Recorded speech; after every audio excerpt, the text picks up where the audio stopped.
Buenas noches, señora. ¿Sabe por qué la detuve? Buenas noches, oficial. No lo creo. Licencia y registro, por favor. Por supuesto. Un momento. ¿Hay alguna infracción específica, gente? Sí. Conducía al límite de velocidad. Señora, necesito que se calme. Solo estoy haciendo mi trabajo. Oficial, esto es totalmente innecesario. Soy juez. ¿Se niega usted a cumplir mi orden legal? En una carretera resbaladizada por la lluvia, bajo la tenue luz de las farolas, una parada de tráfico rutinaria ese converso en un crisol, forjando un legado de injusticia y un testimonio del poder perdurable del sesgo sistémico. Comenzo, como tantas historias de fracaso institucional, con un destello azul y rojo en el retrovisor, una simple tarde de martes se transformó en un campo de batalla por la dignidad, el reconocimiento, el derecho mismo a existir sin sospechas injustificadas. Esta es la historia del agente Marcus Thorne, un oficial cuyo historia era un tapiz tallado con 11 quejas formales a lo largo de su relativamente corta carrera.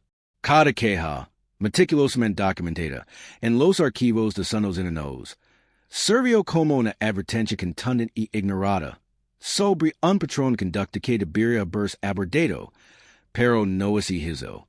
11 quejas, cada una un susurro, luego un grito, sobre un creciente desprecio por el protocolo, la cortesía profesional y los derechos fundamentales de los ciudadanos que juró proteger.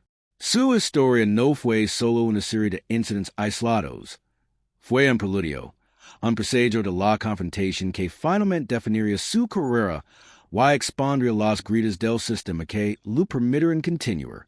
Y en ese sedán oscuro, estacionado al costado de la Interestatal 79, a las afueras de Fairhaven, estaba sentada la jueza Eleanor Vance. Una mujer cuya vida había sido un ascenso incesante a través de los escalones de la justicia. Una jurista respetada en el Tribunal de la Commonwealth. Una distinguida académica legal, un faro de integridad en su comunidad.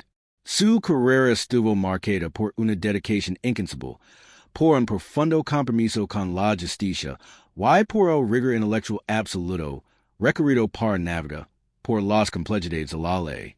Sin embargo, esa noche, ninguno de sus logros, ninguno de sus impeccable credentials, ninguna de sus décadas de dedicado servicio público, pareció importar.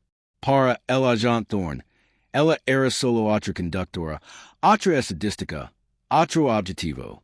Su prestigio profesional, su propia identidad, su autoridad ganada con esfuerzo, fue despejada bajo el duro y implacable resplandor de un foco policial, reemplazada por la sospecha, y una inflexible presunción de culpabilidad.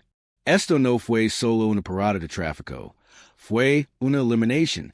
Fue un duro y brutal recordatorio de que incluso en los niveles más altos de logros profesionales, el color de la piel todavía puede dictar los términos del compromiso con la autoridad, convirtiendo un simple viaje a casa en una dura prueba profunda deshumanización. Antes de continuar desentrañando esta profunda y perturbadora narrativa, exponiendo los mecanismos que permitieron que ese desarrollar tal injusticia, ¿desde dónde observas? Desde un comentario abajo y cuéntanos. Tu participación impulsa nuestra misión de exponer estas verdades y exigir responsabilidades. El incidente ocurrió la noche del martes 14 de noviembre, aproximadamente a las 9:47 p.m., en un tramo desolado de la Interestatal 79, justo al sur de los límites de la ciudad de Fairhaven.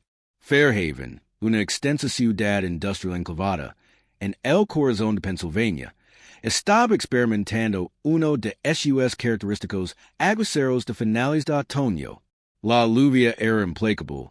Una gruesa capa de agua difuminaba el resplandor neón de las gasolineras lejanas, y el hormigón gris y estoico de los pasos elevados de la autopista. El aire estaba cargado con el aroma a asfalto mojado y hojas moribundas, un frío que calaba hasta los huesos. El tráfico era escaso. Los pocos coches en la carretera levantaban columnas de agua. Sus faros se abrían caminos fugaces en la penumbra. Era el tipo de noche en la que la mayoría de la gente anhelaba la calidez y la seguridad del hogar. Una noche que se sentía aislada y amenazante. Un lienzo perfecto para un encuentro que para desapercibido a los años de la indiferencia bureaucrática. La jueza Eleanor Vance hacia precisamente eso, volver a casa. Su viaje era familiar.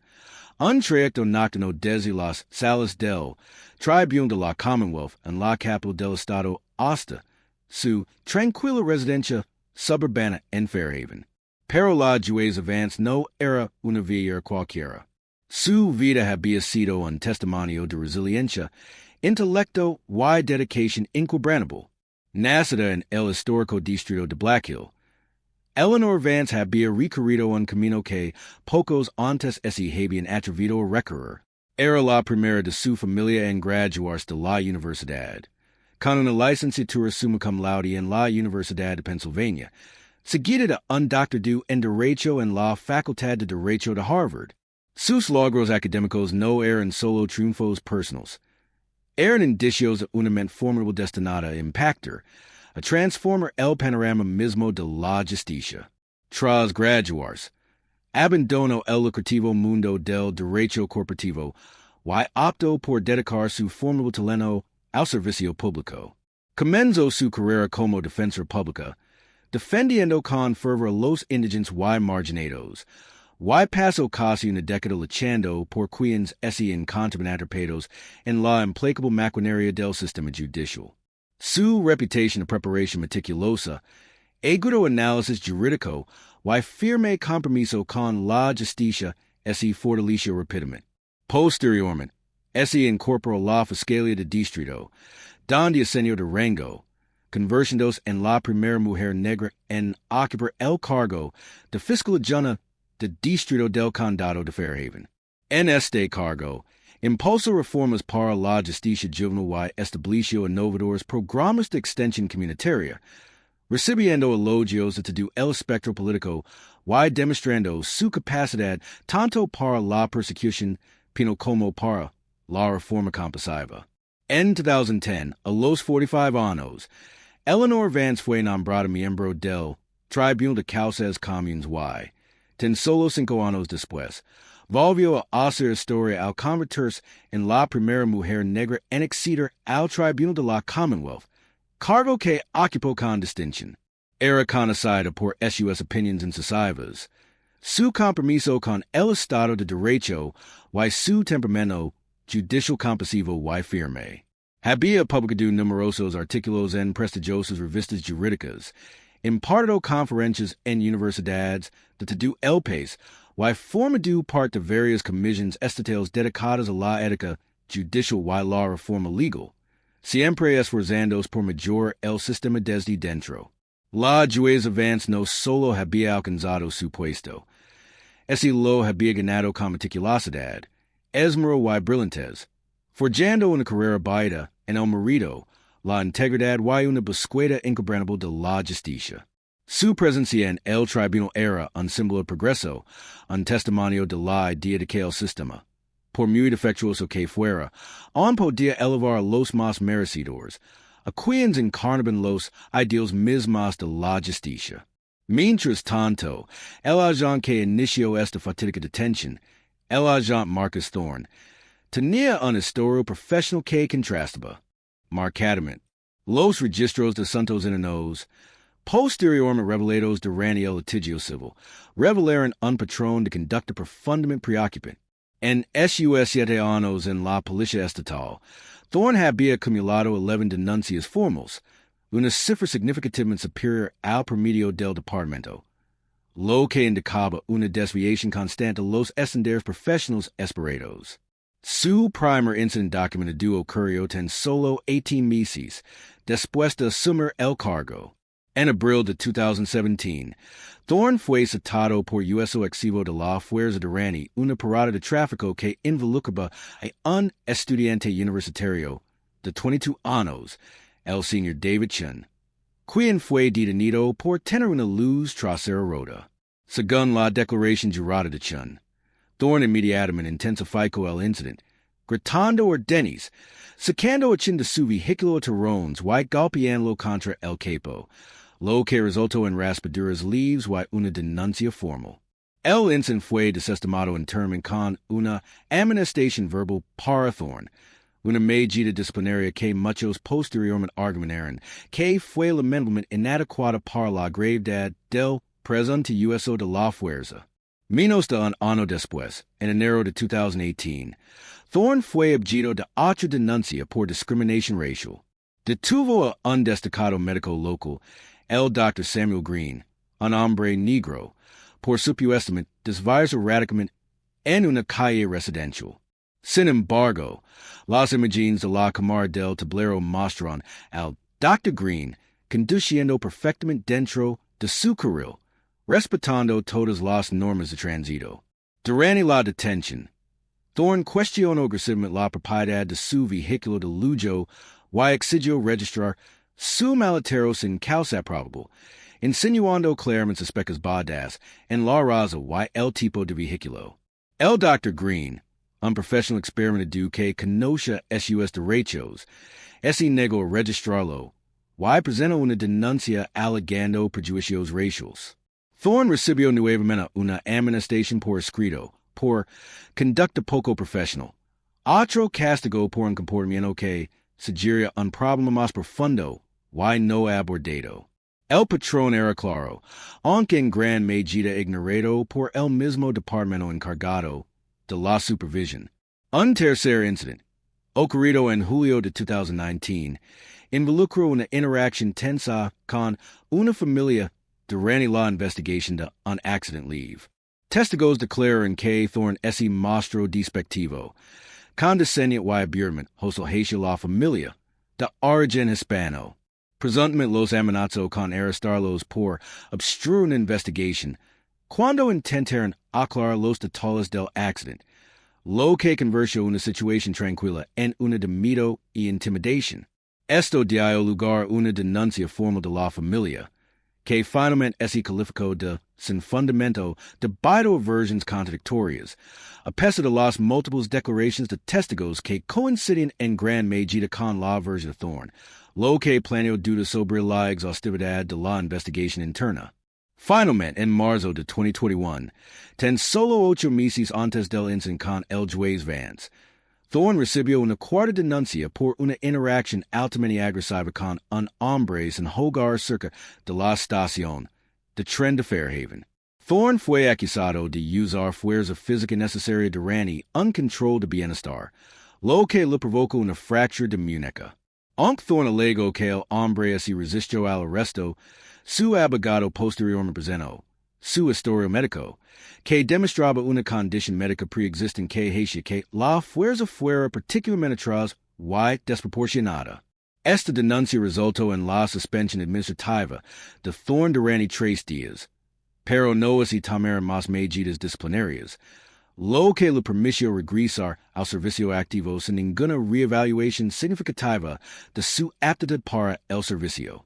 Estos incidentes, entre otros, pintaron un retrato inquietante de un agente cuyo enfoque policial era constantemente confrontativo, a menudo desproporcionado, y con frecuencia tenido de aparente parcialidad. El Departamento de Santos Inanos, a pesar de contar con estos registros, había fracasado repetidamente en implementar intervenciones sustanciales, reentrenamientos significativos o medidas disciplinarias serias. El sistema, al parecer, estaba diseñado para protegerse a sí mismo, permitiendo que un patrón preocupante se agravara, sentando las bases para el catastrófico encuentro con el juez Vance, un encuentro que finalmente desgarraría el velo de la complacencia institucional. El detiene del enfrentamiento del martes por la noche fue, según los registros de la Central, una denuncia anónima recibida a las 21:35. La llamada, posteriormente analizada, en el tribunal YKS reveló como proveniente de un teléfono prepago no registrado, describía un sedán oscuro, posiblemente un Mercedes o BMW último modelo, que circulaba sospechosamente lento y zigzagueaba ligeramente por la Interestatal 79 en dirección norte, justo al norte de la salida 75. La persona que llamó anónima Nadio, con una pausa casi imperceptible que lo decía de do, que el conductor parecía ser negro. Este detalle, aparentemente inocuo para algunos, fue anotado explícitamente por la central y transmitido al agente Thorne, quien patrullaba unos kilómetros al sur. Fue un tal que, en el contexto del historia de Thorne, resultaría profundamente significativo. Un informe vago y sin verificar, amplificado por una descripción racial, desencadenó una cadena de acontecimientos que arruinaría carreras, expandir prejuicios profundamente arraigados y costaría millones a los contribuyentes.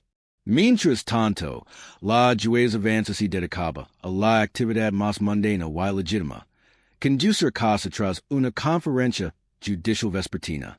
Había pasado las últimas 3 horas inmersa en intensas discusiones sobre directrices de sentencia y ética judicial, una parte rutinaria pero intelectualmente exigente de su exigent función.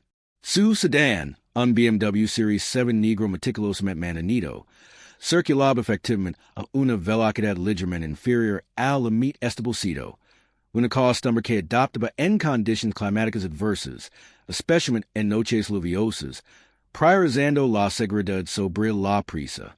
El ligero exaguio, descrito por la persona que llamó anónimamente, no era más que, como se evidenció posteriormente en las nítidas imágenes de la cámara del salpicadero, una corrección menor, casi imperceptible, del agua estancada en la carretera, algo habitual en la 79 durante las fuertes lluvias. No había conducción errática, ningún indicio de incapacidad, ninguna razón legítima para sospechar más allá de la pista anónima con tintes raciales. Ella era simplemente una conductora consciente, que se disposaba en condiciones peligrosas, completamente inconsciente de que había sido señalada, prejuzgada y puesta en la mira de un sistema diseñado para proteger, no para perseguir. Este es un momento crucial para comprender la dinámica de la actuación policial y los umbros de intervención. Debería exigirse a los agentes que verifiquen de forma independiente los detalles específicos de una denuncia anónima, especialmente cuando estos incluyen descripciones raciales, antes de iniciar una parada de tráfico de alto riesgo con tanto potencial de violaciones de derechos civiles?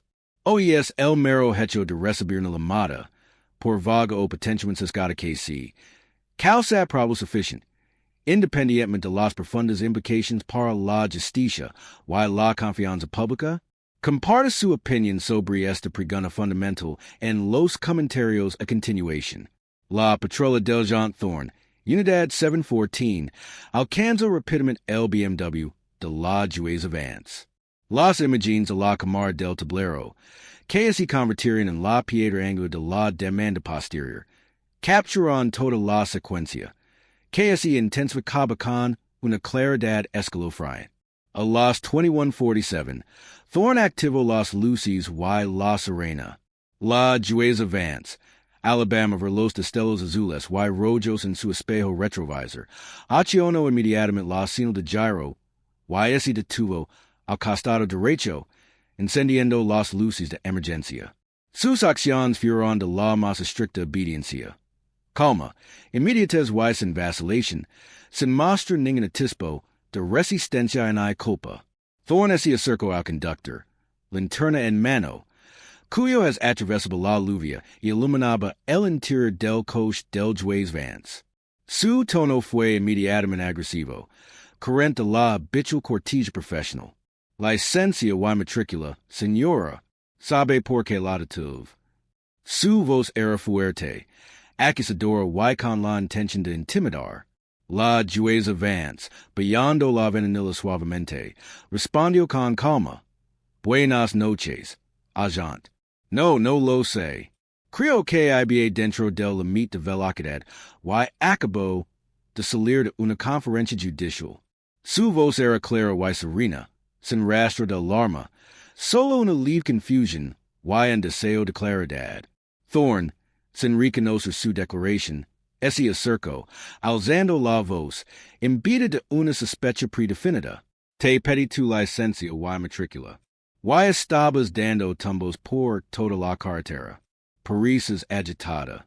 Lo imprimió sus propias suposiciones, ignorando su calma. No estoy alterada, agente. Soy juez y simplemente estaba indicando mi destino.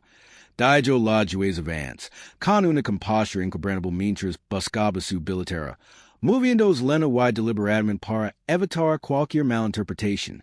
Recuperó su licencia de conducir, y su credential judicial official, una placa plastificada que mostraba claramente su nombre, cargo y el sello prominente del Tribunal de la Commonwealth. Se los entregó a Thorne, esperando un reconocimiento profesional. Thorne miró la licencia de conducir, y luego la identificación judicial. Un destello de sorpresa, incredulidad, quizás incluso molestia o resentimiento, cruzó su rostro, imperceptible para el observador casual, pero nítido en la cámara de alta definición del tablero. Levantó la identificación judicial con un gesto destinoso. ¿Qué es esto? Cualquiera puede falsificarlo. Esto no significa nada. Su tono destinoso era palpable, destilando incredulidad. ¿Cómo es la sola idea de que una mujer negra ocupe tal cargo fuera inherentemente sospechosa, una imposibilidad que es innegable contemplar? Agent, esa es mi identificación judicial official. Soy la jueza Eleanor Vance del Tribunal de la Commonwealth. Declaro, con un tono más firme y autoritario, aunque mesurado y controlado, puede verificarla. Mi nombre está escrito, mi fotografía está escrita, y el sello del tribunal es claramente visible. Es un documento legítimo. Mira igual lo que diga, replicó Thorne, con un tono de voz ahora desafiante y un lenguaje corporal más agresivo. La iluminó directamente a la cara, una táctica intimidatoria. Conduces de forma sospechosa. Voy a necesitar que vayas del vehículo. ¿Salir de mi vehículo? Agent, ¿por qué? Preguntó la juez avance, frunciendo el seno con legítima preocupación. He presentó mi identificación. No, he cometido ningún delito. No estoy arrestada. ¿Verdad? ¿En qué se basa esta orden? Está obstruyendo una investigación, declaró Thorne, retrocediendo y tomando su radio, con la mano suspendida sobre la funda.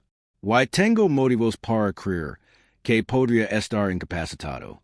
Era una invención descarada, sin ninguna observación en hay prueba, un intento desesperado de justificar su creciente agresividad.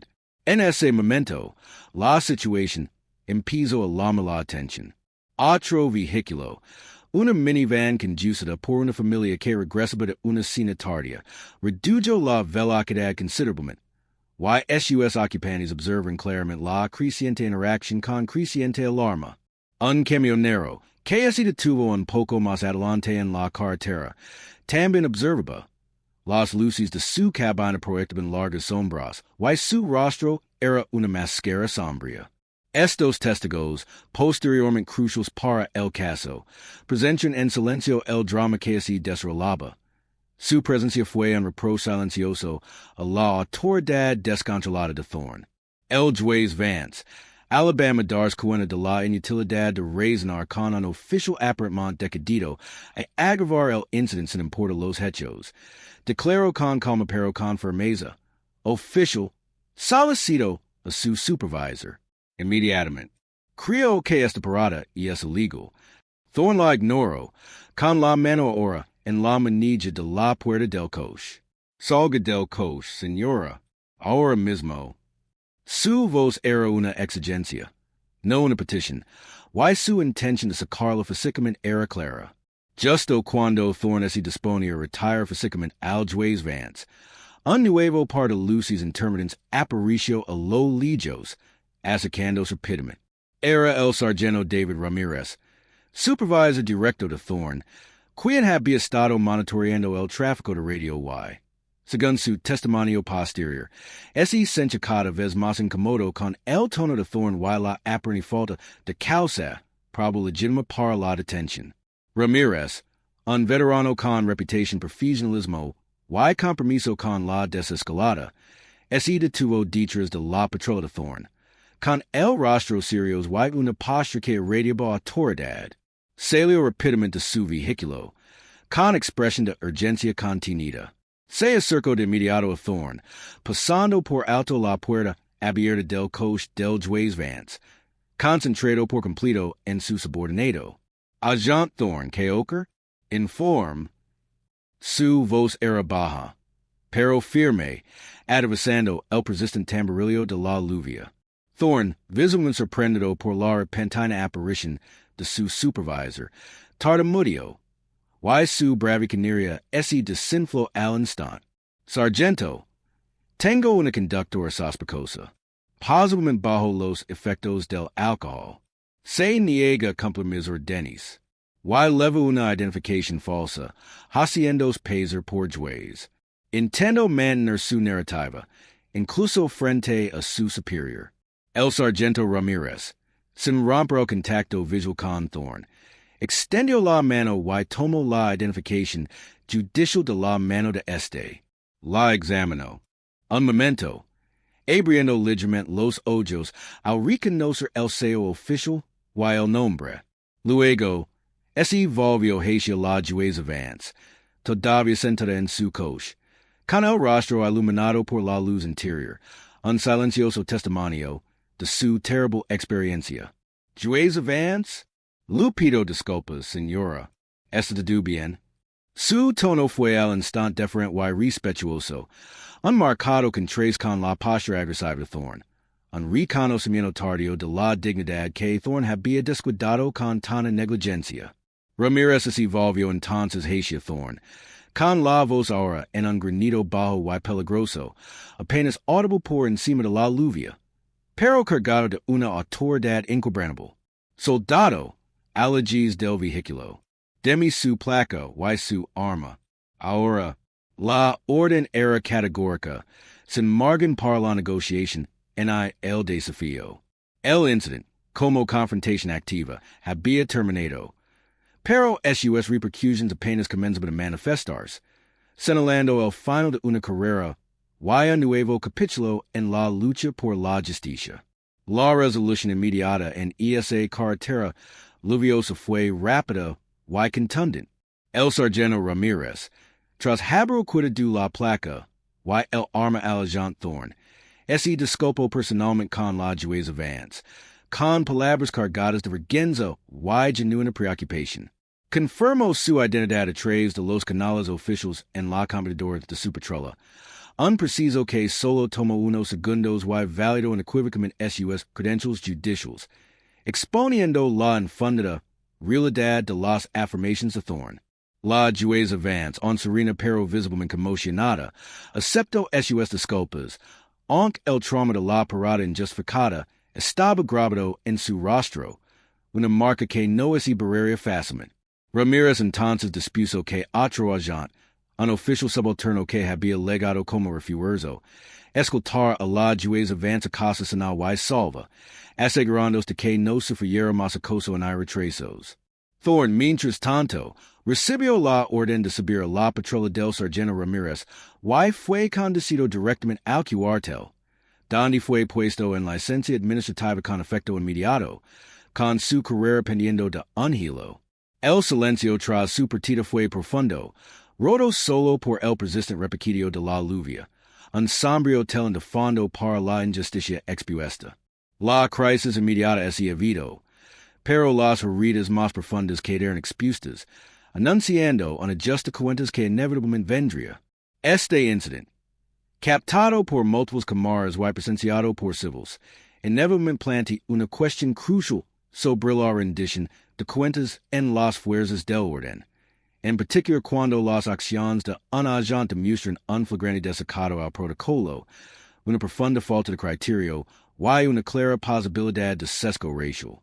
Cuando el historial de un agente muestra un cuadro constante de mala conducta, debería ser despedido automáticamente tras una infracción tan pública y flagrante, o deberían los procesos disciplinarios permitir la rehabilitación y el reentrenamiento, incluso en casos donde la confianza pública se ha visto gravemente erosionada. Los invitamos a compartir su perspectiva sobre este complejo dilema ético en los comentarios. Las imágenes de la cámara del coche, junto con otros videos de teléfonos celulares capturados por los conductores que observan, se filtran a los medios locales en 48 horas. Lo que siguió fue una explosión total en redes sociales. Un incendio forzó de indignación alimentado por la innegable evidencia visual. El video de la actitud agresiva del agente Thorne, su comentario despectivo, de cualquiera puede falsificar eso en relación con una identificación judicial legítima, while la rápida y decisiva intervención del sargento Ramírez, ese violizará un ritmo sin precedentes. En 24 horas desde su publicación, el video principal de la cámara del coach había acumulado más de 10 millones de visualizaciones en diversas plataformas, una cifra asombrosa que sobreó la reacción visceral del público. Los segmentos de noticias que cubrían el incidente dominaron las transmisiones locales y nacionales, analizando cada fotograma, cada palabra. Etiquetas como hashtag justicia para el juez Vance y hashtag agente Thorne fueron tendencia durante días, acumulando cientos de miles de publications, comentarios y compartidos, cada uno un testimonio de la indignación colectiva. La indignación pública fue inmediata y abrumadora, alimentada por el marcado contraste entre la digna moderación del juez Vance y la hostilidad no provocada Thorne, y por la dolorosa familiaridad de la narrativa para muchas comunidades marginadas. La historia era clara. Un respetado juez negro había sido discriminado racialmente y sometido a una detención ilegal y humillante por un agente con un historial documentado de mala conducta, y el mundo entero observaba. Las respuestas institucionales fueron inicialmente defensivas, caracterizadas por declaraciones vagas sobre investigaciones en caso, pero rápidamente cambiaron bajo la presión abrumadora de la opinión pública y las irrefutables pruebas en video. En menos de una semana, la jueza Vance, a través de su asesor legal, anunció su intención de presentar una demanda de derechos civiles contra el agente Thorne, la Policía Estatal de Pennsylvania y el Estado de Pennsylvania, lo que indicaba que este incidente no es ocultario discretamente. La demanda, presentada ante un tribunal federal, hizo varias afirmaciones específicas, detallando meticulosamente las violaciones y las fallas sistémicas que las posibilitaron. 1. Violación de los derechos de la cuarta enmienda * alegre una parada, y detención ilegal sin causa probable, y que la denuncia anónima fue insuficiente y no estaba verificada. 2. Violación de los derechos de la 14ª enmienda, igualdad, protección, afirma la discriminación racial y la elaboración de perfiles como la motivación principal para la detención y las acciones posteriores de Thorne. 3. Agresión y lesiones relacionado con el intento de Thorne de sacrificar a la jueza Vance de su vehículo, un uso de la fuerza considerado injustificado y ilegal. 4. Infliction intentional de angustia emotional citando el profundo daño psicológico, la humiliación y el miedo causados por la conducta agresiva y irrespetuosa del oficial. 5. Negligencia en la capacitación y supervision contra la Policía Estatal y la Commonwealth, argumentando que su flagrante incapacidad para abordar el patrón documentado de mala conducta de Thorne condujo directamente a este incidente. La demanda detalla meticulosamente las 11 quejas previas de Thorne, presentándolas como evidencia irrefutable de una falla sistémica en la disciplina de un agente problemático, creando un entorno peligroso para los ciudadanos. La evidencia fue abrumadora. Las imágenes de la cámara del coach hablan por sí solas, un testigo silencioso pero contundente. La denuncia anónima, con hechos de tales racialmente descriptivos, fue sometida a un intenso escrutinio, y su veracidad se desmoronó al ser examinada. El testimonio de los testigos civiles corroboró el relato del juez Vance, añadiendo otra capa de verdad irrefutable. En un caso irrebatible y una creciente presión pública que amenazaba con arrastrar al departamento a un juicio público largo y perjudicial, los acusados rápidamente iniciaron negociaciones para llegar a un acuerdo, reconociendo la inmensa responsabilidad que afrontaban. Tras intensas negociaciones, ese llegó a un acuerdo tan solo 4 meses después del incidente, una resolución notablemente rápida, Indicativo de las solidez del caso de la juez avance. El Estado de Pennsylvania. En nombre de la Policía estatal, acuerdo pagar a la jueza Eleanor Vance la asombrosa suma de $4 million.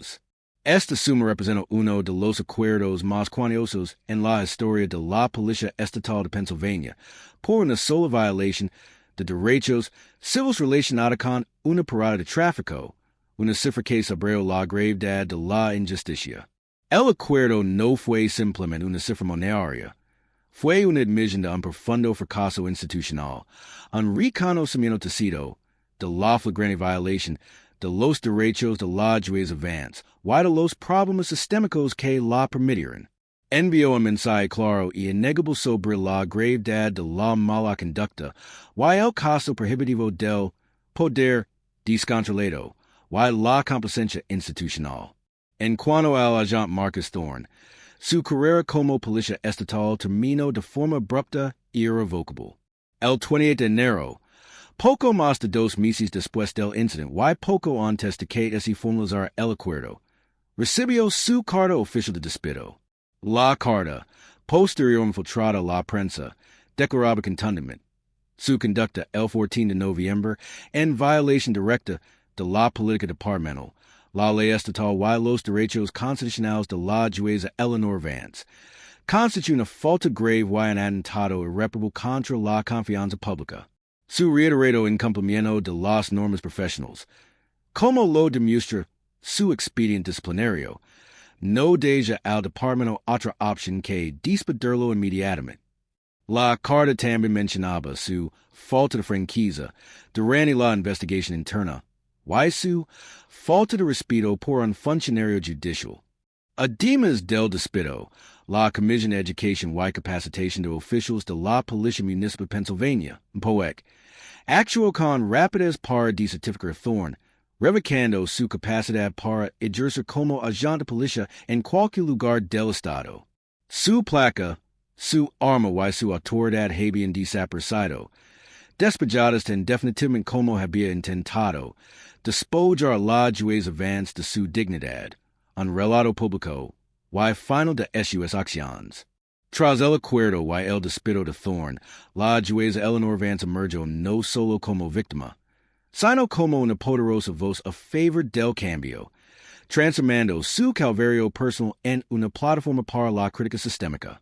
En una declaración pública pronunciada desde las escaleras del Tribunal de la Commonwealth, sus palabras resonaron con una fuerza serena que contradice la profunda injusticia que había padecido, cargando con el peso de la experiencia y la convicción de sus principios. Su testimonio no se centró en la venganza personal, sino en los principios universales de justicia y igualdad, en la esencia misma de la democracia estadounidense. Si esto me puede pesar mí, declaro con voz clara y inquebrantable, rompiendo el silencio de la prensa reunida, una mujer negra que ha dedicado toda su vida a defender la ley, que asesina en el mismo tribunal que administra justicia, que esperanza hay para las innumerables personas que no cuentan con mi plataforma, mis recursos en mi visibilidad pública, que le pasa al joven negro detenido en una calle oscura, sin identificación judicial, sin la grabación de la cámara del coche, sin testigos de su difícil situación? ¿Qué le pasa a la madre soltera, que regresa corriendo a casa de su segundo trabajo, que se encuentra con un agente decidido a encontrar faltas donde no las hay, simplemente por su experiencia o por el coche que conduce? Mi experiencia, por dolorosa y humilde que sí, debe servir como un duro espejo que refleja los prejuicios sistémicos que plagan nuestras instituciones policiales. Este no fue un simple incidente aislado de un agente deshonesto. Fue el resultado de predecible de un sistema que permitió que un patrón de mala conducta se enquistara, sin ser abordado, hasta que instaló en un espectáculo público de humiliación y injusticia. Debemos exigir más que disculpas y acuerdos. Debemos exigir un cambio fundamental y estructural. La confianza entre las comunidades y quienes juran protegerlas es frágil. Se quiebra fácilmente y se quiebra irrevocablemente bajo el peso de tales encuentros. Nos corresponde a todos reconstruirla. Ladrillo con esmero, con rendition de cuentas. Transparencia y un compromiso inquebrantable con la igualdad ante la ley. Su discurso fue un grito de guerra, un poderoso testimonio de su determinación de convertir su experiencia personal en un catalizador para una reflexión social más amplia y una reforma duradera.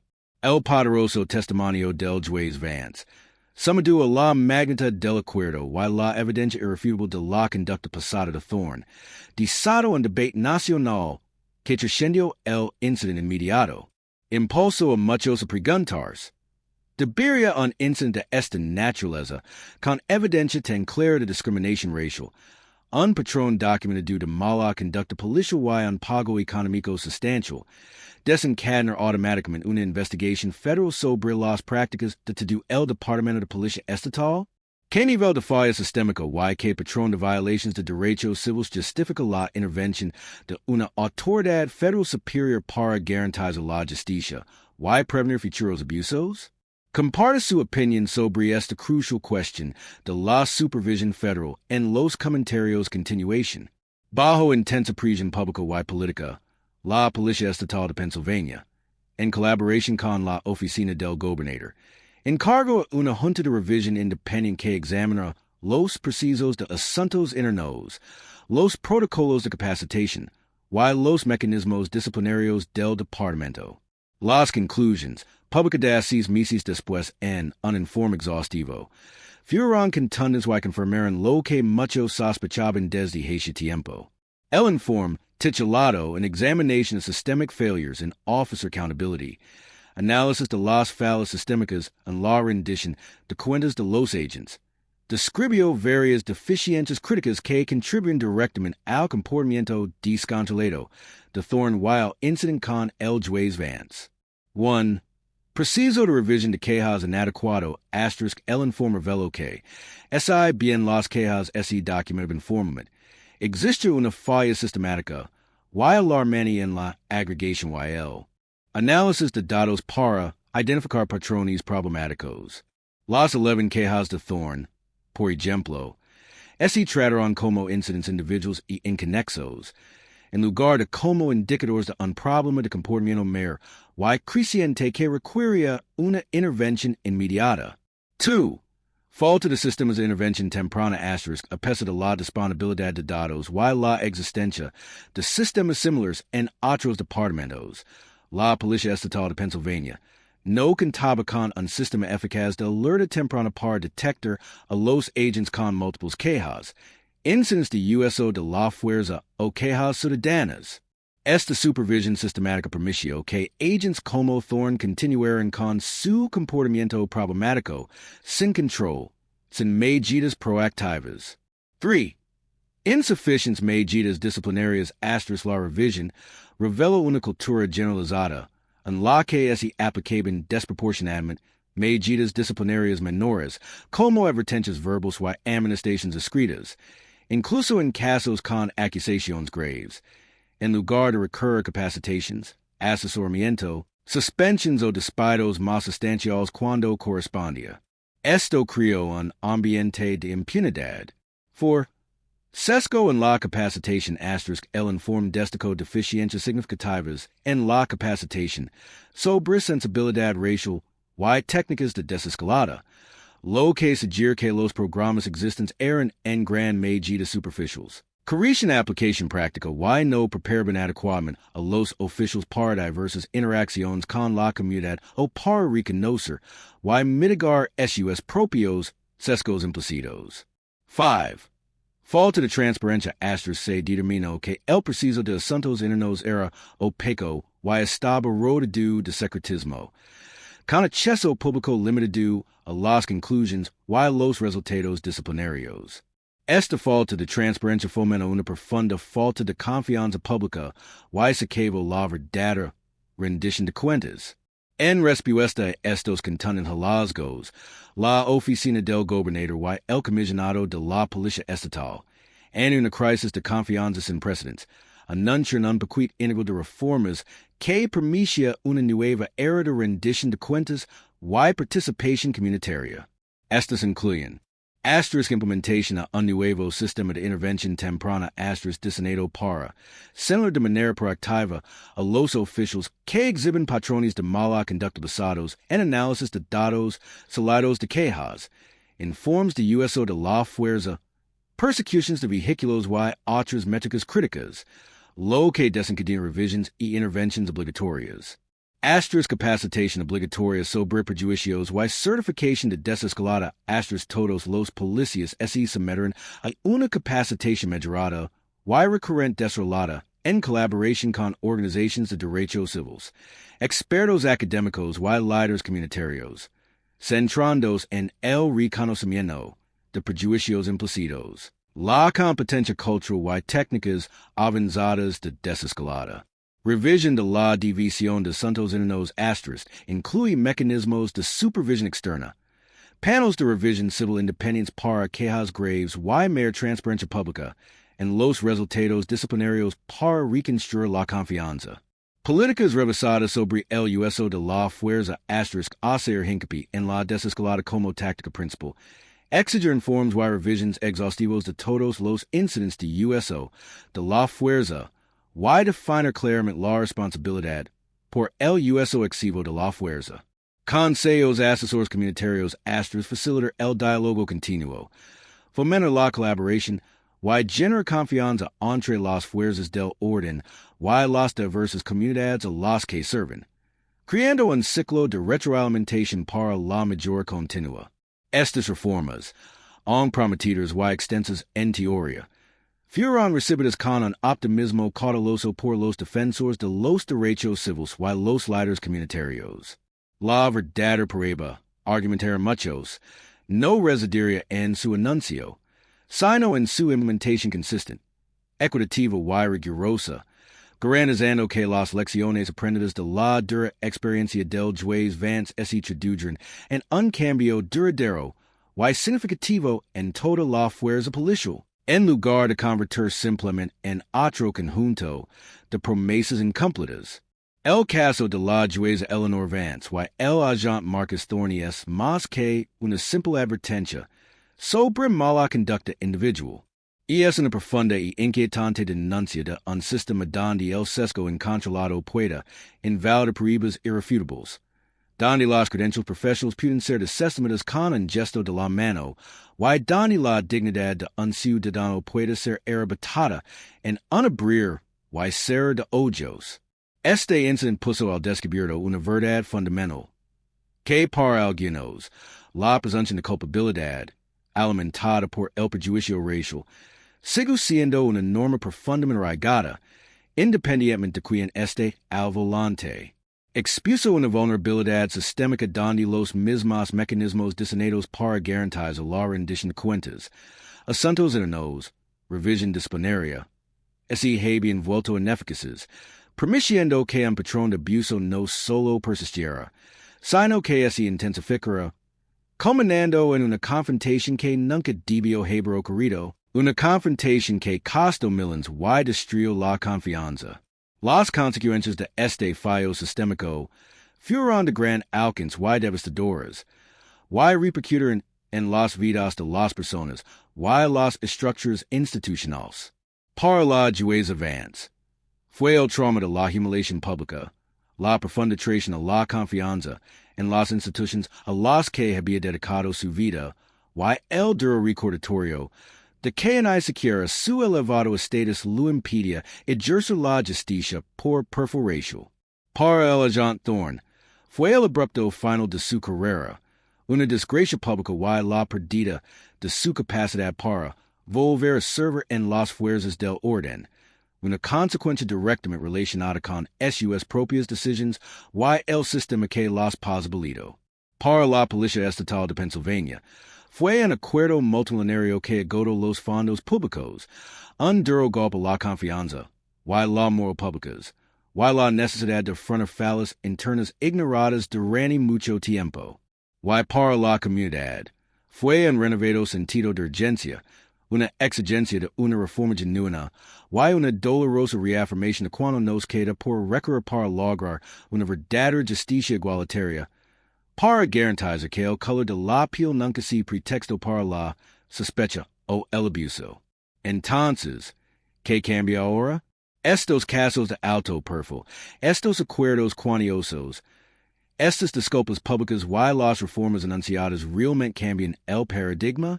¿O son simplemente impulsamos temporales que remienden heridas más profundas y insidiosas que siguen sangrando bajo la superficie, a la espera del siguiente catalizador? El desafío que tenemos en nosotros es inmenso. Garantiza que las fallas sistémicas expuestas por la terrible experiencia del juez vance no solo ese. Reconozcan, sino que ese desmantelan fundamentalmente. Exigen una búsqueda incansable de la transparencia, un compromiso inquebrantable con la verdadera rendición de cuentas y un cambio profundo en la cultura policial. Un cambio que prioriza la desescalada sobre la confrontación, el respeto sobre la sospecha, y la confianza de la comunidad sobre la autopreservación institucional. Un cambio que reconozca la dignidad inherente de cada individuo. Una propuesta política que ha cobrado gran impulso tras estos incidentes es la creación de juntas civiles de revisión independientes con facultades de citación, la autoridad para realizar sus propias investigaciones y la facultad de recomendar medidas disciplinarias, incluido el despido directamente a las autoridades competentes. Cree que dicho organismo es necesario para exigir responsabilidades a las fuerzas del orden y prevenir futuros abusos como el que sufrió el juez Vance? ¿O socorrer la autoridad y la eficacia operativa de los departamentos de policía, generando más burocracia que beneficios? Comparte su opinión sobre este debate crucial en los comentarios. No cederemos en nuestra lucha para sacar a la luz estas historias. Analiza los sistemas que perpetúan la injusticia y amplificar las voces que exigen un cambio. Su participación continua. SUS publications, SUS comentarios y SUS descriptions son vitales para esta misión. Permisión donos continuar con nuestra labor de investigación. No se trata solo del juez Vance, el agente torno la Policía Estatal de Pennsylvania. Se trata de todos nosotros y del tipo de sociedad que elegimos construir. Una base en la verdadera justicia, dignidad y igualdad para cada persona, donde la placa sirva a todos, no solo a algunos. Unese nosotros en esta conversación continua y, juntos, seguimos luchando por un mundo donde un incidente como este se convierta en una imposibilidad, no en una pesadilla recurrente.